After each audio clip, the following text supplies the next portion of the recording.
Je m'appelle Georges Léoui et je travaille sur les marques, les stratégies de marque et les mythes, c'est-à-dire les histoires profondes que nous ressentons et qui font sortir nos qualités et éventuellement nos imperfections, qui sont une autre façon d'exprimer nos qualités.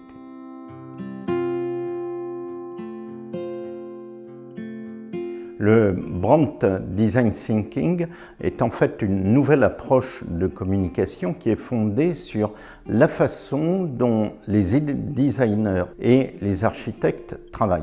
C'est-à-dire qu'en fait, c'est fondé sur deux pieds. Le premier pied qui est la logique très humaine, très émotionnelle, et le deuxième pied qui est extrêmement méthodique, voire méthodologique. Et donc, en fait, c'est une approche qui est assez différente de ce que faisait la communication jusque-là, qui était majoritairement intuitive.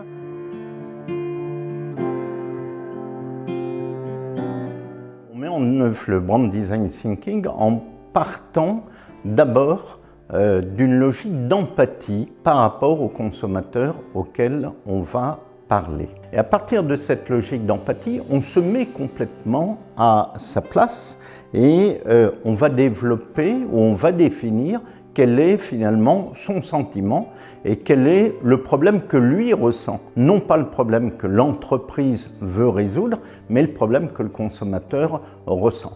À partir de cela émerge quasiment naturellement ce qu'on peut appeler une idée, ce qu'on appelle en Brand Design Thinking l'idéation, donc là, le développement de cette idée, et après rentre en place le prototypage et donc le test d'un certain nombre d'hypothèses qui seront renvoyées aux consommateurs. Alors ça signifie quoi méthodologiquement? Ça signifie que l'ensemble des publics, contrairement à ce qui se faisait jusque-là, sont généralement interrogés. À commencer dans l'entreprise par le public de production, les RH, etc., qui sont normalement assez éloignés du marketing, naturellement ensuite les consommateurs, et puis toute la partie refabrication, donc toute la partie méthodologique qui est mise en place. Et donc en fait, la méthode Brand Design Thinking est assez différente de la communication parce qu'elle embarque à partir de l'émotion, à partir de l'intuition, l'ensemble de l'entreprise.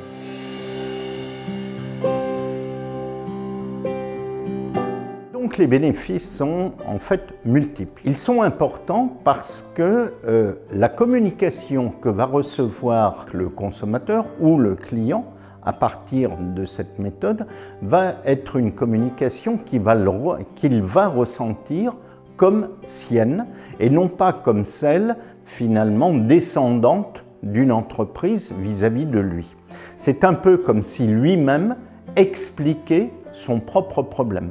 Prenons un exemple récent qui a été souvent primé, qui est la communication de Mythique, où jusque-là, les marques expliquaient qu'il fallait être excellent, parfait, etc., pour trouver l'âme sœur, quel que soit l'âge. Et là, aujourd'hui, la marque explique à partir de cette méthodologie que chacun a des imperfections et que finalement, il met ces imperfections sur le site au même titre qu'il met ses qualités. C'est-à-dire qu'on apporte un élément très humain dans cette logique et que le consommateur, en tout cas le futur client de la marque, se retrouve très bien.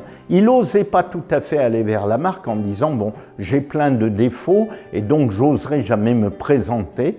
Et là, on l'encourage non seulement à dire qu'il a des défauts, à les expliquer, et de ces défauts, d'en faire quasiment des qualités pour trouver l'âme sœur. On voit qu'on a retourné complètement la logique de communication, qui est d'une logique de perfection absolue du type Hollywood Chewing Gum il y a 50 ans, à une communication où chacun exprime sa propre vérité, ses angoisses et son combat. Et cela devient, à partir de cela, finalement, le combat de la marque auquel va s'identifier le consommateur ou le client.